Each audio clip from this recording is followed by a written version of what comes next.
This book was going to be about the U.S. communist underground, the secret protocols, couriers, and spycraft the Communist Party USA, CPUSA, or CP, employed as it traversed the intricacies of doing political work as part of an international movement in a hostile landscape. As I began the research and writing, however, I kept getting pulled in another direction. Examining the party's secret apparatus continually brought me square up against the overall repression leveled at the group in the 20th century. Despite repeated attempts to avoid a study of that repression, the overall effort seemed daunting. I finally gave in. That was the book I needed to write.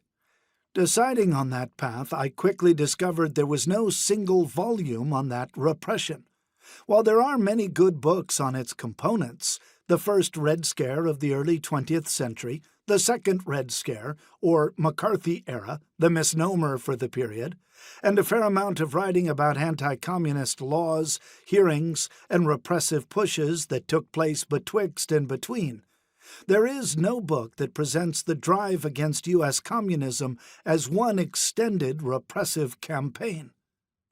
On one level, that seems a mystery.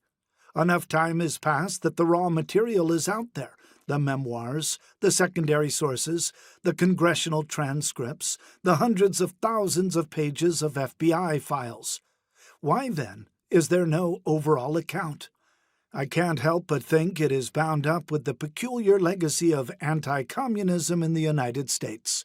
Put simply, the story of the repression aimed at the CP is not a worthy one, because by and large that repression was legitimate and necessary.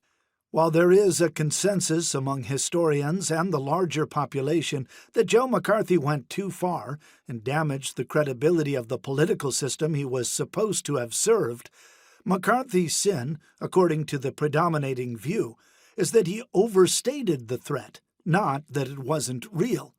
The operating assumption being that the communists needed repressing. Those familiar with my writing are aware that I spent a considerable amount of my adult life as a dedicated Maoist, ascribing to its dictates and outlook, albeit in a world that was seeing the diminution of that trend, along with the broader Marxist-Leninist current. As such, my view on the CPUSA was firm.